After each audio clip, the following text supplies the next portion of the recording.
আসসালামু আলাইকুম সুপ্রিয় শিক্ষার্থীবৃন্দ, লার্নিং স্কুল জব প্রিপারেশনের পেজে এই মুহূর্তে যারা আমাদের সাথে আছেন তাদের সবাইকে শুভেচ্ছা ও স্বাগতম জানিয়ে আজকে খাদ্য অধিদপ্তরের সাধারণ জ্ঞানের সাজেশন ক্লাসটি শুরু করছি। আমি মোহাম্মদ গোলাম সারোয়ার।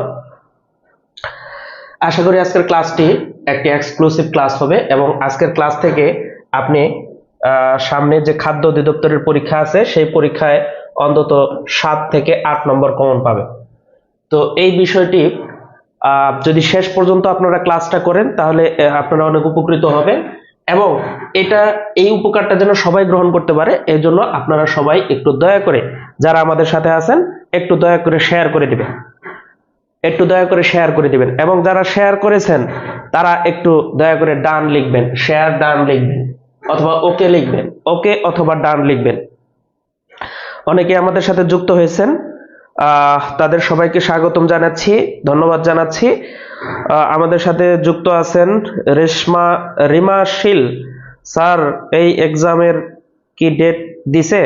হ্যাঁ, আমাদের হচ্ছে অচিরেই এই এক্সামের ডেটটা দিয়ে দিবে, এই জন্য আমরা প্রস্তুতির জন্য ক্লাস নিচ্ছি। তারপর আমাদের সাথে যুক্ত আছেন ANM শামসুল আলম। ইনশাল্লাহ স্যার এর বাইরে পড়বো না, এর বাইরেও পড়বেন কিন্তু এই বিষয়গুলো একটু জোর দিয়ে পড়বেন। হ্যাঁ, তারপর হচ্ছে ফারহানা ছবি,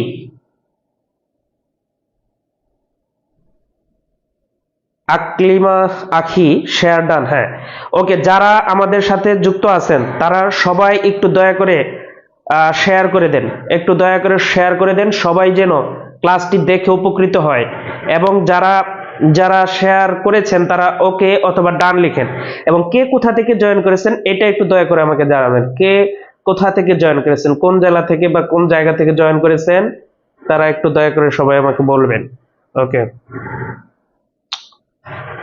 পরীক্ষা কি এমসিকিউ হবে? হ্যাঁ, উপপরিদর্শকের পরীক্ষা এমসিকিউ হবে ইনশাআল্লাহ। ওকে, তাহলে আমরা শুরু করব। প্রথমে আপনাদেরকে একটা শর্ট সাজেশন আমি দিয়ে নিচ্ছি, যেটা আপনারা আসলে কি কি বিষয় পড়বেন সেই পড়াশোনার বিষয়টা আমি একটু বলে দিচ্ছি। তাহলে আমাদের সাধারণ জ্ঞানের দুইটা পার্ট থাকে, আপনারা জানেন, সেটা হচ্ছে বাংলাদেশ বিষয়াবলী। তো বাংলাদেশ বিষয়াবলী কোন বিষয়গুলো পড়বেন, আর আন্তর্জাতিক বিষয়াবলী কোন বিষয়গুলো পড়বেন, এটা আমরা আগে একটু নিশ্চয়তা দিই আপনাদেরকে। বিষয়াবলী, হ্যাঁ, বাংলাদেশ বিষয়াবলীর যে বিষয়গুলো পড়বেন সেটা হলো 1 নাম্বার সবচেয়ে কমন এবং গুরুত্বপূর্ণ টপিক, সেটা হচ্ছে মুক্তিযুদ্ধ। যে কোনো চাকরি পরীক্ষার জন্য এই মুক্তিযুদ্ধ থেকে আসবেই, প্রশ্ন আসবেই। এখন এই মুক্তিযুদ্ধের আরো ভাগ আছে, মুক্তিযুদ্ধের মধ্যে অনেক গুরুত্বপূর্ণ টপিক আছে। কি কি টপিক পড়বেন একটু পরে বলবো, আগে মুক্তিযুদ্ধ টপিকটা লিখে নেন। তারপর হচ্ছে পড়বেন সংবিধান থেকে প্রশ্ন আসবে, সংবিধান তৈরির ইতিহাস, সংবিধান সম্পর্কিত কিছু গুরুত্বপূর্ণ তারিখ, সংবিধানের ধারা, তফসিল, সংশোধনী। জাস্ট আমি যে বিষয়গুলো বলবো ওই বিষয়গুলো আপনারা পড়বেন, দেখবেন পরীক্ষা ইনশাআল্লাহ অবশ্যই কমন পাবেন। অনেক বেশি পড়াশোনা করে গিয়ে যদি পরীক্ষায় আপনি কমন না পান বা পরীক্ষা ভালো না দিতে পারেন, সেটা অনেক দুঃখজনক বিষয়। 3 নম্বরে যে বিষয়টা দেখবেন সেটা হলো বঙ্গবন্ধু সম্পর্কে তথ্য পরীক্ষায় আসেই। তাহলে বঙ্গবন্ধু সম্পর্কিত কি তথ্য পড়বেন? মেজর কয়েকটা তথ্য আছে, সেটা হচ্ছে বঙ্গবন্ধু সম্পর্কিত পড়বেন ওনার উপাধি থেকে প্রশ্ন আসে, উপাধি। তারপরে আসবে গ্রন্থ, বঙ্গবন্ধুর কয়েকটা গ্রন্থ আছে, গ্রন্থ থেকে আসবে।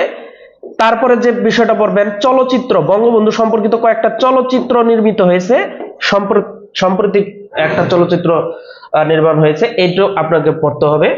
তারপর যেটা পড়বেন জাতীয় বিষয়াবলী, যেমন জাতীয় পতাকা, জাতীয় প্রতীক, জাতীয় বিষয়বলী যেগুলো আছে সেই বিষয়গুলো আপনাকে পড়তে হবে।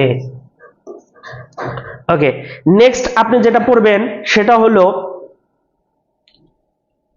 আমাদের নেক্সট যে টপিকটা পড়বেন সেটা হলো যে আপনি গুরুত্বপূর্ণ কিছু দিবস আপনাকে পড়তে হবে, যে দিবস থেকে প্রশ্ন আসে, এই দিবসগুলো আপনাকে পড়তে হবে।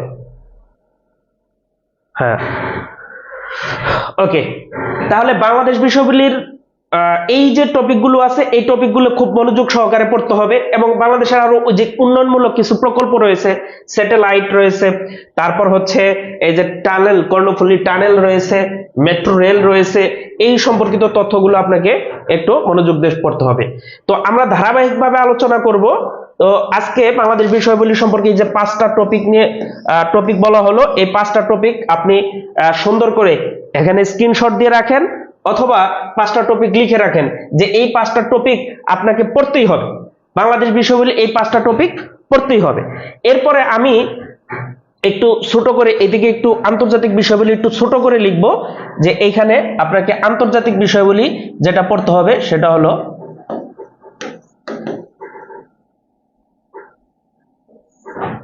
ওকে, 1 নাম্বার যে বিষয়টা পড়তে হবে সেটা হলো আপনি সভ্যতা সম্পর্কে একটু ভালোভাবে স্টাডি করবেন। মনে রাখবেন কয়েকটা সভ্যতা পড়লেই হবে, যেমন মেসোপটেমীয় সভ্যতা, ব্যাবিলনীয় সভ্যতা, সুমেরীয় সভ্যতা, গ্রিক সভ্যতা, মিশরীয় সভ্যতা, সিন্ধু সভ্যতা, হ্যাঁ, এই শব্দগুলো আপনি একটু মনোযোগ দিয়ে পড়লে হবে। তারপরে পড়তে হবে আপনার প্রণালী, প্রণালীটা পড়বেন কারণ বিগত সালে প্রণালীগুলো থেকে প্রশ্ন আসছে। তারপরে আপনাকে যেটা পড়তে হবে সেটা হলো আপনাকে এই যে পূর্ণরূপ পড়তে হবে, বিভিন্ন সংস্থার যে পূর্ণরূপ আছে এই পূর্ণরূপগুলো পড়তে হবে। তারপর বিভিন্ন সংস্থার যে সদর দপ্তরগুলো আছে এই সদর দপ্তরগুলো পড়তে হবে। ওকে, নেক্সট যে বিষয়টা আপনারা পড়বেন সেটা হচ্ছে এই যে গুরুত্বপূর্ণ যে ওই বিষয় আছে, ইতিহাস সম্পর্কিত গুরুত্বপূর্ণ যে বিষয় আছে, প্রথম বিশ্বযুদ্ধ, দ্বিতীয় বিশ্বযুদ্ধ সহ যে গুরুত্বপূর্ণ কিছু বিষয় আছে, বিভিন্ন দেশ, ভৌগোলিক অবস্থান যে বিষয়গুলো আছে এগুলো আপনি একটু মনোযোগ দিয়ে পড়বেন। তাহলে এই বিষয়গুলো যদি আপনি মনোযোগ দিয়ে পড়তে পারেন তাহলে ইনশাআল্লাহ আশা করা যায় আপনি পরীক্ষায় কমন পাবেন। এবং আরেকটা বিষয় বলে রাখি যে এই খাদ্য অধিদপ্তরের সাধারণ জ্ঞান এখান থেকে 20 আপনার প্রশ্ন, 20টা প্রশ্ন থাকবে, কম বেশি 20টা প্রশ্ন পাবেন, কখনো 19টা দেখা গেছে, 21টা 22টা দেখা গেছে। আপনারা জানেন চাকরি পরীক্ষা এরকম প্লাস মাইনাস হয়, হয়তো বাংলাতে 2টা প্রশ্ন বেশি দিয়ে সাধারণ জ্ঞানে 2টা কম দিতে পারে, অথবা সাধারণ জ্ঞানে 2টা প্রশ্ন বেশি দিয়ে বাংলাতে কম দিতে পারে, এটা এরকম হয়। কম বেশি আপনি 20-25টি প্রশ্ন আপনারা পাবেন এখান থেকে। ওকে, তাহলে আমরা এখন মূল আলোচনায় চলে যাব। আমরা আজকে আলোচনা করব গুরুত্বপূর্ণ কিছু টপিকের গুরুত্বপূর্ণ প্রশ্ন নিয়ে। আপনারা হয়তো যারা প্রস্তুতি নিচ্ছেন তারা অনেকে হয়তো জানেন, তারপরেও অনেকে জানেন না। যারা জানেন তারা কমেন্ট করবেন এবং এই বিষয়গুলো আরো ভালো করে প্র্যাকটিস করবেন, এটা আশা করি। তো আমরা এখন আমাদের সকল পরীক্ষার জন্য ইম্পর্টেন্ট এবং গুরুত্বপূর্ণ সেটা হচ্ছে মুক্তিযুদ্ধ। মুক্তিযুদ্ধ নিয়ে আমরা একটু আলোচনা করব, এত বেশি ডিটেলস আলোচনা করব না, সংক্ষেপে আলোচনা করব, গুরুত্বপূর্ণ প্রশ্নগুলো নিয়ে আলোচনা করব। যখনই দেখবেন আমাদের এই যে মুক্তিযুদ্ধ, তখনই আপনি কয়েকটা জায়গায় নোট করবেন। মুক্তিযুদ্ধ মানে ওইটা শুধুমাত্র 1971 সালের মুক্তিযুদ্ধ এটা না, এটা শুরু হয় 1952 সালে ভাষা আন্দোলন থেকে। তার মানে 52 থেকে আপনার 71 পর্যন্ত, 16 ডিসেম্বর আগ পর্যন্ত এখানে গুরুত্বপূর্ণ কিছু বিষয়ের সমষ্টি হচ্ছে মুক্তিযুদ্ধ। তাহলে মুক্তিযুদ্ধ মানে এটা 52 থেকে শুরু হবে, 71 16 ডিসেম্বরে যায় শেষ হবে। এই সালগুলোর মধ্যে যে গুরুত্বপূর্ণ ঘটনাগুলো আছে এই ঘটনাগুলো নিয়ে আমাদের আলোচনা। তাহলে আমরা গুরুত্বপূর্ণ ইতিহাসের গুরুত্বপূর্ণ যে বিষয়গুলো আছে এগুলোর মধ্যে আমরা আলোচনা করব 52-54 সালের যুক্তফ্রন্ট নির্বাচন, 66 6 দফা, তারপরে হচ্ছে 69 গণ অভ্যুত্থান, 70 নির্বাচন। এই বিষয়গুলো আমরা একটু ম্যারাথন গতিতে আলোচনা করব, ইম্পর্টেন্ট প্রশ্নগুলো নিয়ে আলোচনা করব যাতে আপনারা খুব সহজে অ্যান্সার করতে পারেন, পরীক্ষায় কমন পড়ে ইনশাআল্লাহ। আপনারা দেখেছেন নিবন্ধনের আগেও আমি যে ক্লাসগুলো নিয়েছি ওই ক্লাসগুলো থেকে সর্বাধিক প্রশ্ন কমন পড়েছে। আমি ওই সমস্ত প্রশ্নগুলো নিয়ে আলোচনা করব যে প্রশ্নগুলো আপনার এই খাদ্য অধিদপ্তর সহ আরো যে পরীক্ষাগুলো আছে এই পরীক্ষায় কমন পাবেন ইনশাআল্লাহ। সুতরাং আজকের ক্লাসটা যারা মনোযোগ সহকারে করবেন তারা প্রশ্ন নিশ্চিত কমন পাবেন ইনশাআল্লাহ। তাহলে আমরা মূল আলোচনা শুরু করি। তার আগে আপনাদের জানিয়ে রাখি যারা পরে জয়েন করেছেন তারা দয়া করে আমাদের লাইভ ক্লাসটি একটু শেয়ার করে দিবেন, দয়া করে লাইভ ক্লাসটি শেয়ার করে দিবেন, কোনো কৃপণতা করবেন না। ওকে, আমাদের সাথে অনেকেই জয়েন করেছেন। মোহাম্মদ সাদিকুল ইসলাম সাদিক আমাদের সাথে জয়েন করেছেন।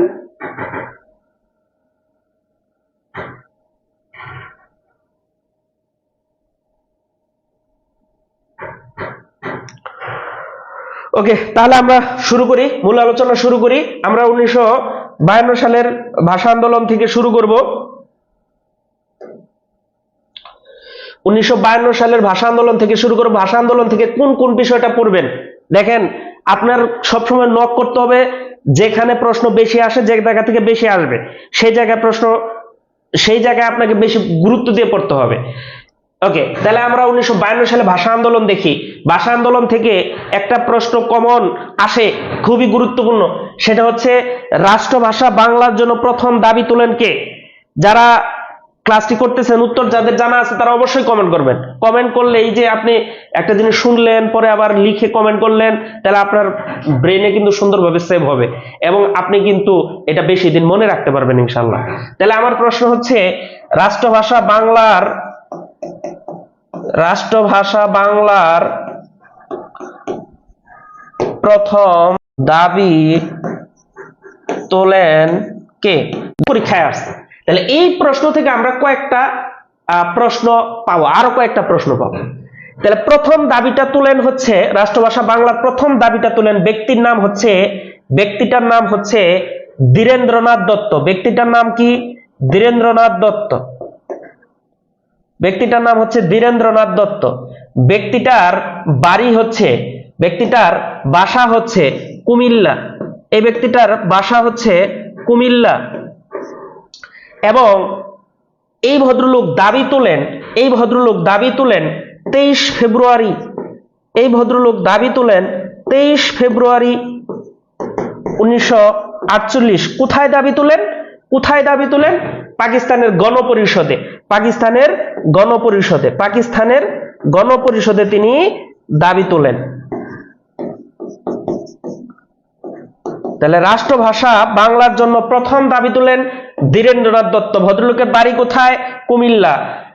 উনি কবে দাবি তোলেন? 23 ফেব্রুয়ারি 1948। কোথায় দাবি তোলেন? পাকিস্তানের গণপরিষদে। দেখেন এখান থেকে তাহলে কয়টা প্রশ্ন হতে পারে? একটা প্রশ্ন হতে পারে, দুইটা হতে পারে, তিন, চারটা প্রশ্ন হতে পারে। তাহলে রাষ্ট্রভাষা বাংলার প্রথম দাবি তোলেন কুমিল্লার ধীরেন্দ্রনাথ দত্ত 23 ফেব্রুয়ারি 1948 পাকিস্তানের গণপরিষদ। সুতরাং আপনারা যদি এইভাবে পড়েন তাহলে ইনশাআল্লাহ প্রশ্ন পাবেন, আপনারা হচ্ছে কমন পাবেন, সর্বাধিক কমন পাবেন। তাহলে 52 ভাষা আন্দোলন থেকে গুরুত্বপূর্ণ একটা প্রশ্ন হচ্ছে, রাষ্ট্রভাষা বাংলার প্রথম দাবি তোলেন কে? ওকে, এই প্রশ্নটা সবার কাছে ক্লিয়ার কিনা সবাই একটু দয়া করে জানাবেন। ক্লাস শুরু হওয়ার কথা 8টায়, 8:30। হ্যাঁ, 8:30 শুরু হবে। আজকের ক্লাসটা একটু আগে ভাগে শুরু হয়ে গেছে। ওকে, ক্লিয়ার? যারা এই বিষয়টি স্পষ্টভাবে বুঝেছেন তারা দয়া করে প্লিজ একটু কমেন্ট করে জানিয়ে দেন ওকে কিনা, ক্লিয়ার কিনা। হ্যাঁ, জিনাত সুলতানা ক্লিয়ার, সবিতা আক্তার সেবা ক্লিয়ার। হ্যাঁ, ধন্যবাদ। ওকে, ধন্যবাদ। আমরা নেক্সট বিষয়ে চলে যাই। সেটা হলো, আমাদের নেক্সট বিষয় হচ্ছে খুবই একটা ইম্পর্টেন্ট প্রশ্ন, যেটা বিসিএস পরীক্ষাও আসছে এবং অন্যান্য চাকরি পরীক্ষা আসার সম্ভাবনা আছে। সেটা হচ্ছে 1952 সালের পূর্বে পাকিস্তানের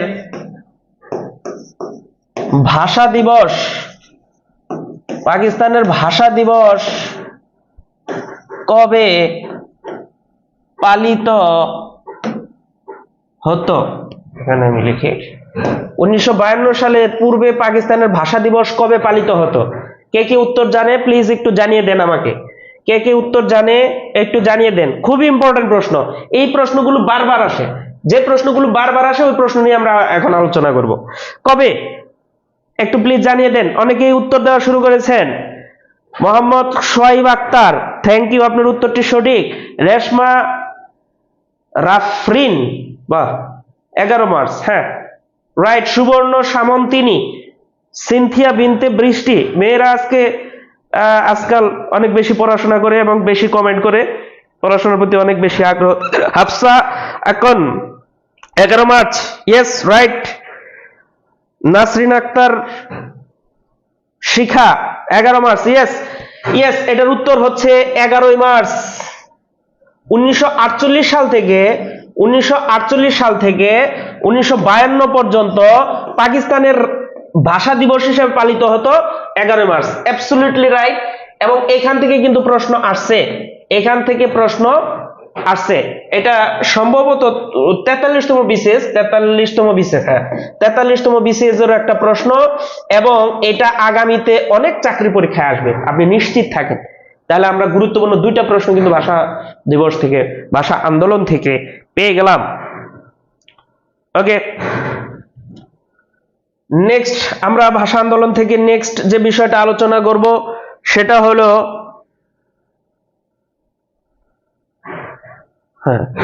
নেক্সট যে বিষয়টা আলোচনা করব সেটা হলো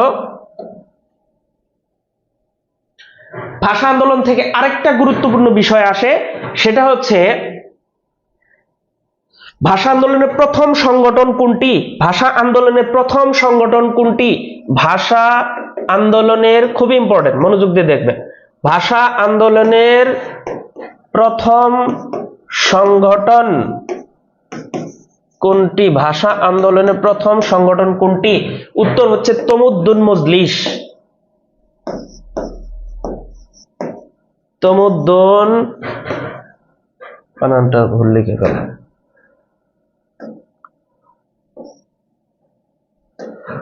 তমুদ্দুন মজলিস। ভাষা আন্দোলনের প্রথম সংগঠনটা হচ্ছে তমুদ্দুন মজলিস। মনে রাখবেন এটা একটা সাংস্কৃতিক সংগঠন, এটা হচ্ছে একটি সাংস্কৃতিক সংগঠন এবং যে সংগঠনটা গড়ে ওঠে মূলত 2 সেপ্টেম্বর 1947 সালে, অর্থাৎ পাকিস্তান স্বাধীন হওয়ার পরেই, পাকিস্তান যখন রাষ্ট্রভাষা নিয়ে টালবাহানা শুরু করলো, ঠিক তখনই এই সংগঠনটা গড়ে ওঠে তমুদ্দুন মজলিস, অর্থাৎ ভাষা আন্দোলনের প্রথম সংগঠন। এটা পরীক্ষা আসে এবং এই তমুদ্দুন মজলিসটা কি ধরনের সংগঠন ছিল এটাও কিন্তু পরীক্ষা আসে। একটা সাংস্কৃতিক সংগঠন ছিল তমুদ্দুন মজলিস। ইয়েস, ওকে। সাজেদা আক্তার তমুদ্দুন, হ্যাঁ ক্লিয়ার। রাবেয়া, হ্যাঁ, এই তমুদ্দুন মজলিসের সভাপতি কে ছিলেন, প্রতিষ্ঠাতা কে ছিলেন? সেটা হচ্ছে আবুল কাশেম। ধন্যবাদ রাবেয়াকে। এটার সভাপতি ছিলেন অধ্যাপক আবুল কাশেম। উনি ঢাকা বিশ্ববিদ্যালয়ের পদার্থবিজ্ঞান বিভাগের অধ্যাপক ছিলেন। অধ্যাপক আবুল কাশেম এই তমুদ্দুন মজলিসের সভাপতি ছিলেন। তমুদ্দুন মজলিসের সভাপতি ছিলেন। ওকে, তাহলে ভাষা আন্দোলন সম্পর্কে যে আমরা 3টা তথ্য, 3টা প্রশ্ন পড়ে গেলাম। 3টা প্রশ্নের মধ্যে আরো অসংখ্য প্রশ্ন আছে, 3 3 9 বা 10টা প্রশ্ন হয়ে যাবে, প্রশ্ন পড়ে ফেললাম। তো এই প্রশ্নগুলো আপনারা খুব সুন্দর করে পড়বেন, দেখবেন আপনাদের প্রশ্ন ইনশাআল্লাহ কমন পড়বে। এরপরে নেক্সট আমরা চলে যাব খুবই একটা বিখ্যাত গান আছে ভাষা আন্দোলন ভিত্তিক এবং এটা কিন্তু পরীক্ষায় আসে। সেটা হচ্ছে আমার ভাইয়ের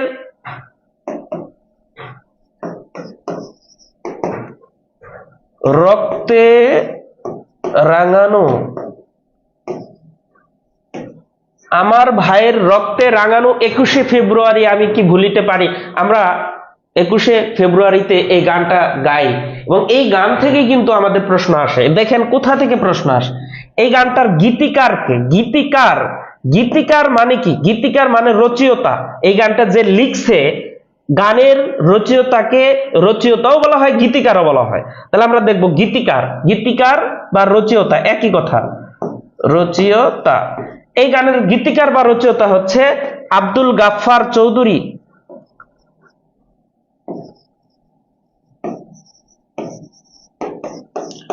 আব্দুল গাফফার চৌধুরী। ওকে, 2 নাম্বার হলো এই গানটির প্রথম সুরকার কে? খুব ইম্পর্টেন্ট প্রশ্ন, এগুলো আসে পরীক্ষায়। প্রথম সুরকার, এই গানটির প্রথম সুরকার হচ্ছেন আব্দুল লতিফ।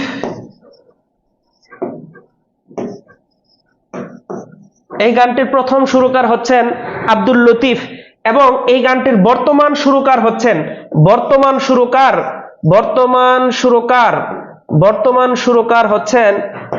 আলতাফ মাহমুদ হচ্ছেন বর্তমানে।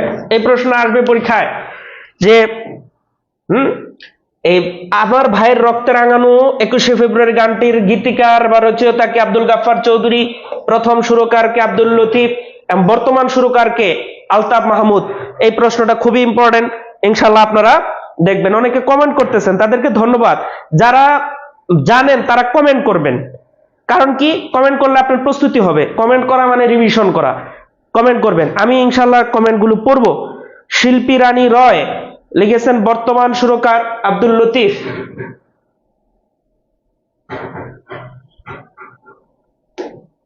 আব্দুল লতিফ, হ্যাঁ।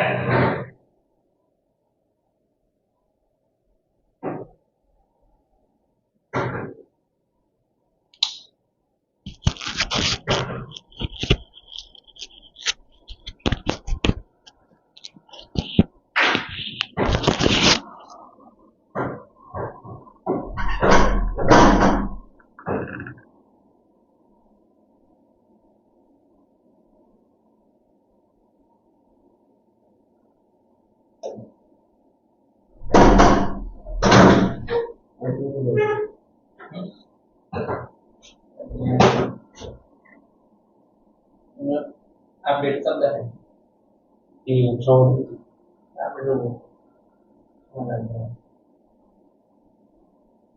বলেন বলেন কম্পিউটার আপডেট আছে তোমার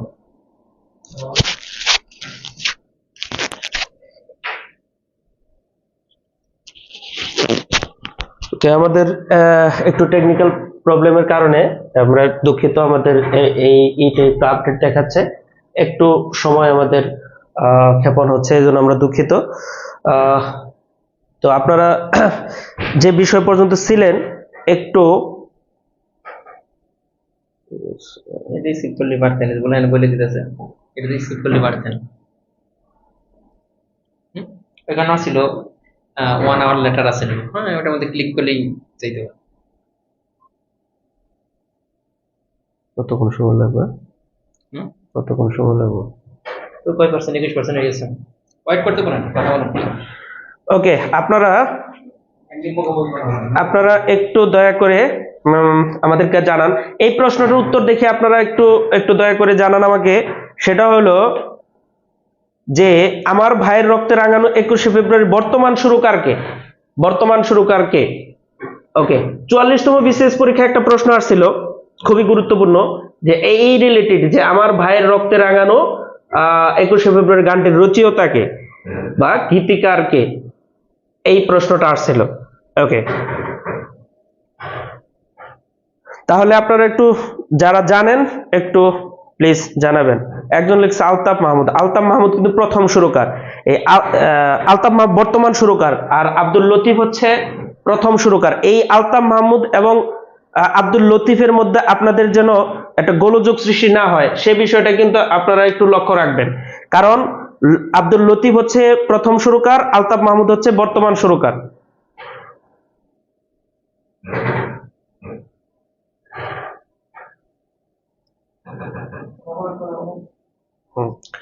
ওকে, আপনারা এই 52 আরেকটা বিষয় আমি বলেছি, এর আগেও বলেছি, সেটা হলো এই যে 1952 সালে ভাষা আন্দোলন ভিত্তিক যে সাহিত্যকর্মগুলো আছে, এটা একটু দয়া করে দেখে যাবেন। সাহিত্যকর্ম অনেক আছে, তার মধ্যে গুরুত্বপূর্ণ যে সাহিত্যকর্মগুলো আছে এটা আপনারা একটু পড়তে হবে। যেমন ধরেন যে প্রথম সাহিত্যকর্ম, যেমন প্রথম নাটক, প্রথম গল্প, প্রথম উপন্যাস, হ্যাঁ, প্রথম সংকলন, এইখান থেকে প্রশ্ন আসে। এইখান থেকে আপনারা একটু দয়া করে দেখে যাবেন। যেমন ধরেন প্রথম গুরুত্বপূর্ণ একটা নাটক আপনারা অনেকে হয়তো পড়েছেন, রচয়িতা হচ্ছে বা নাট্যকার হচ্ছে আমাদের মুনির চৌধুরী। উনি 1952 সালে জেলে বসে এই নাটকটি রচনা করেন। খুবই গুরুত্বপূর্ণ একজন নাট্যকার, বাংলা সাহিত্যের দিকপাল। ওকে, প্রথম উপন্যাস কোনটি? আপনাদের কেউ যদি জানা থাকে, আপনারা কেউ যদি জানেন, দয়া করে একটু আমাকে জানাবেন। সেটা হচ্ছে ভাষা আন্দোলন ভিত্তিক প্রথম উপন্যাস কোনটি? ভাষা আন্দোলন ভিত্তিক প্রথম উপন্যাস কোনটি? যার জানা আছে একটু কমেন্ট করবেন। কমেন্ট করার পরে আমি উত্তর দেওয়া শুরু করব।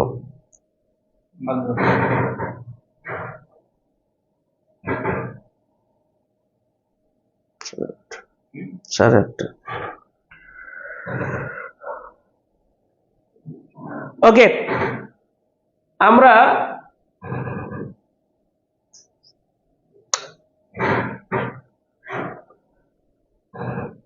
যাদের জানা, হ্যাঁ, আরেক ফাল্গুন, ইয়েস, উত্তর সঠিক হয়েছে।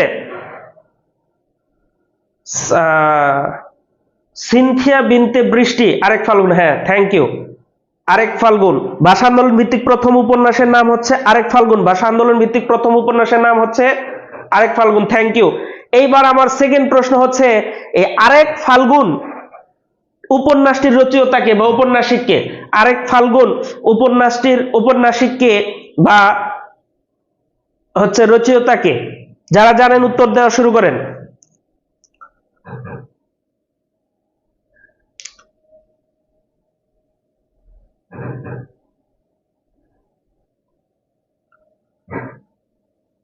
Zahir Raihan, yes, Zahir Raihan. Hafsa Akon, Zahir Raihan, yes, thank you, উত্তর সঠিক, Zahir Raihan, thank you. Okay, এবার নেক্সট কোশ্চেন, ভাষা আন্দোলন ভিত্তিক প্রথম কবিতা কোনটি? ভাষা আন্দোলন ভিত্তিক প্রথম কবিতা কোনটি? ভাষা আন্দোলন ভিত্তিক প্রথম কবিতা কোনটি? যারা জানেন কমেন্ট করবেন, যারা জানেন কমেন্ট করবেন। ভাষা আন্দোলন ভিত্তিক প্রথম কবিতা কোনটি? ভাষা আন্দোলন ভিত্তিক প্রথম কবিতা কোনটি? লিয়ামনি, হ্যাঁ অবশ্যই। হাসান সারা, আপনার উত্তরটি ভুল হয়েছে, জহির রায়হান হবে। হিমা রয়, জহির রায়হান, হ্যাঁ থ্যাংক ইউ, জহির রায়হান। হ্যাঁ, আমি প্রশ্ন করেছিলাম ভাষা আন্দোলন ভিত্তিক প্রথম কবিতার নাম কি, এটা উত্তরটা আপনারা অনেকে দেওয়া শুরু করেছেন। শিল্পী রানী রয়, ইয়েস, কাঁদতে আসিনি ফাঁসির দাবি নিয়ে এসেছি।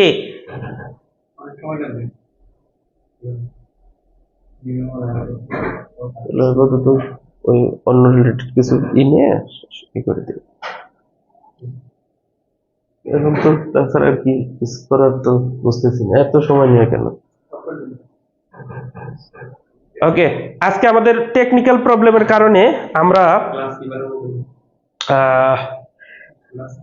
5 মিনিট একটু অফলাইনেই ক্লাস নিয়ে আমরা শেষ করবো। জাস্ট 5টা মিনিট আমি আপনাদের একটু সাজেশন দিব, এই গুরুত্বপূর্ণ টপিকগুলো আপনারা পড়বেন। দুঃখিত টেকনিক্যাল প্রবলেমের কারণে, এবং নেক্সট ক্লাস কবে হয়ে এটাও আপনাদের আমি জানিয়ে দেব। আন্তরিকভাবে দুঃখিত হচ্ছে আজকের এই টেকনিক্যাল প্রবলেমের কারণে।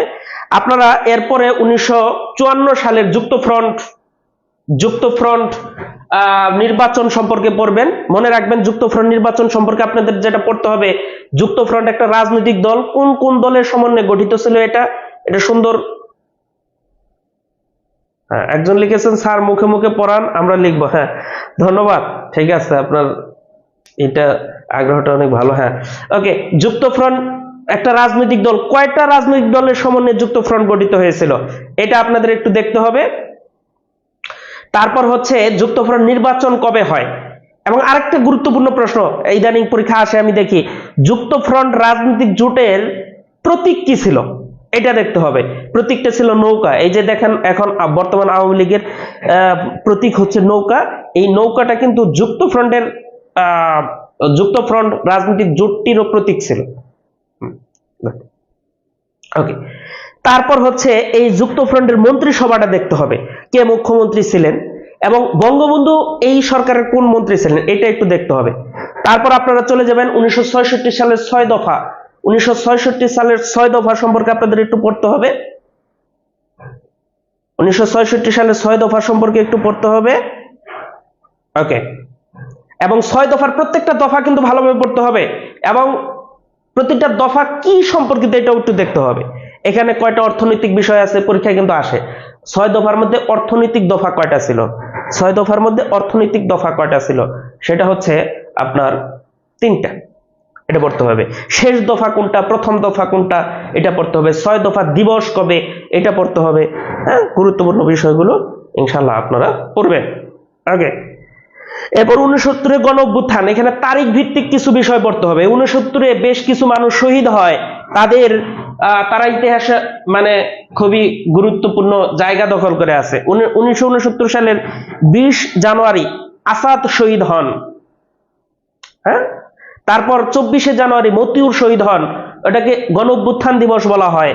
তারপর হচ্ছে 15 ফেব্রুয়ারি সার্জন জহুরুল হক শহীদ হন। তারপর হচ্ছে 18 ফেব্রুয়ারি রাজশাহী বিশ্ববিদ্যালয়ের তৎকালীন প্রক্টর শামসুজ্জোহা শহীদ হন। ওকে, এবং 23শে ফেব্রুয়ারি 1969 সালে শেখ মুজিবুর রহমানকে বঙ্গবন্ধু উপাধি দেওয়া হয়। তাহলে এই বিষয়গুলো একটু সুন্দর করে আপনারা পড়বেন।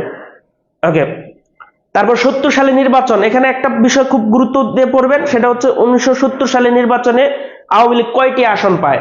সেটা হলো আওয়ামী লীগ 169টি আসনের মধ্যে 167টি আসন লাভ করে, মাত্র 2টা আসন কম ছিল। ওকে,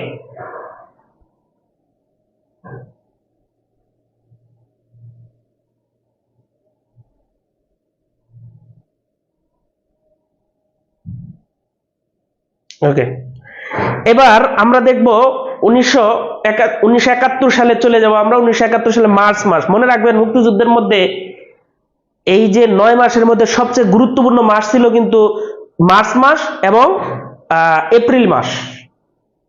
মার্চ মাসে 2 মার্চ পতাকা উত্তোলন করা হয়। কে পতাকা উত্তোলন করেন? শাহজাহান, সরি, আসমা আব্দুর রব পতাকা উত্তোলন করেন এবং ঢাকা বিশ্ববিদ্যালয়ের বটতলায় উনি পতাকাটা উত্তোলন করেন। ওটা পতাকা উত্তোলন দিবস নামেও পরিচিত। ওকে, তারপর 1971 সালে 3 মার্চ 1971 সালে 3 মার্চ 1971 সালে 3 মার্চ কি করা হয়? স্বাধীনতার ইশতেহার পাঠ করা হয়।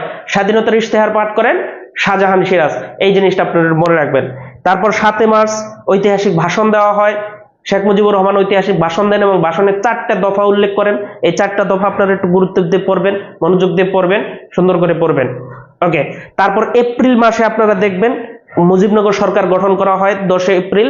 তারপর 17 এপ্রিল মুজিবনগর সরকার শপথ গ্রহণ করে। এই বিষয়টা একটু দেখবেন, সেক্টর গুলো পড়বেন, খেতাব পড়বেন, ইত্যাদি বিষয় আপনারা পড়বেন। ওকে, এবার বঙ্গবন্ধু সম্পর্কিত, বঙ্গবন্ধুর উপাধি, গ্রন্থ এবং বঙ্গবন্ধু সম্পর্কিত চলচ্চিত্র, এগুলো পড়তে হবে। সংবিধান সম্পর্কিত কিছু ইতিহাস, সংবিধানের ইতিহাস সম্পর্কিত কিছু তারিখ পড়বেন, গুরুত্বপূর্ণ তারিখ আছে এখানে আপনারা একটু পড়বেন। ওকে, যেমন 10 জানুয়ারি বঙ্গবন্ধু স্বদেশ প্রত্যাবর্তন দিবস, স্বদেশে প্রত্যাবর্তন করেন। এসেই 11 জানুয়ারি উনি কি করেন? অস্থায়ী সংবিধান আদেশ জারি করেন। ওকে, এরপর আরো গুরুত্বপূর্ণ তারিখ আছে 23 March, 10 April, 11 April, 12 October, 4 November, 16 December. এই তারিখগুলো পড়বেন এবং সংবিধানের গুরুত্বপূর্ণ কিছু ধারা আছে, ওগুলো ক্লাসের মধ্যে আমরা শেষ করব। তো আজকে টেকনিক্যাল প্রবলেমের কারণে আমাদের ক্লাসটি মানে বোর্ডের মাধ্যমে নেওয়া যাচ্ছে না, বিদায় আমরা আন্তরিকভাবে দুঃখিত। আপনাদের ক্লাস, নেক্সট ক্লাস এবং প্রতিনিয়ত ক্লাস হবে, এই ক্লাসের শিডিউল তৈরি করা হয়ে গেছে। এই ক্লাসগুলো আপনাদের খুবই তাড়াতাড়ি হবে। আগামী ক্লাসগুলো হবে 8:30টার সময় হবে এবং প্রতিদিন 8:30টায় হবে এবং প্রতিদিনই নিয়মিত ক্লাস হবে এবং বাংলা ইংরেজি সাধারণ জ্ঞান ক্লাস কিন্তু প্রতিনিয়ত পেয়ে যাবেন। 8:30টা থেকে আমাদের ক্লাস হবে। আজকে আধা ঘন্টা আগে শুরু হয়েছিল, তবে টেকনিক্যাল প্রবলেমের কারণে আমাদের ক্লাসটা নেওয়া গেল না। আপনারা প্রতিদিনই 8:30টায় আমাদের পেজে এসে ক্লাস সুন্দর মনোযোগ সহকারে ক্লাস করবেন এবং আমাদের কিন্তু প্রতিনিয়ত ক্লাস হবে এবং ক্লাসে আগামী যে পরীক্ষাগুলো আছে ওই পরীক্ষা সম্পর্কে দিক নির্দেশনামূলক ক্লাস হবে। অর্থাৎ আমাদের ক্লাসগুলো পড়লে আপনি পরীক্ষায় কমন পাবেন, কারণ কমন উপযোগী বিষয়গুলো নিয়ে আমরা উপস্থিত হব, হাজির হব, যেন আপনাদের আগামী পরীক্ষাগুলো, অসংখ্য পরীক্ষা আছে, আপনারা জানেন খাদ্য অধিদপ্তর সহ অনেক পরীক্ষা আছে, এই পরীক্ষা ভালো করার জন্য আপনারা অবশ্যই প্রতিদিন 8:30টায় আমাদের পেজে আসবেন এবং পেজে আমাদের ক্লাসগুলো করবেন। এক্সক্লুসিভ ক্লাস হবে, সবাই মনোযোগ দিয়ে করবেন, তাতে আপনারা পরীক্ষায় অনেক ভালো রেজাল্ট করতে পারেন, পরীক্ষায় সর্বাধিক প্রশ্ন কমন পাবেন ইনশাআল্লাহ। তো সবাইকে আজকের ক্লাসটি যারা জয়েন করেছিলেন তাদেরকে ধন্যবাদ জানিয়ে আগামী ক্লাস করার জন্য আপনাদের অনুরোধ জানিয়ে আজকের মতো বিদায় নিচ্ছি। ধন্যবাদ সবাইকে, ভালো থাকবেন, সুস্থ থাকবেন।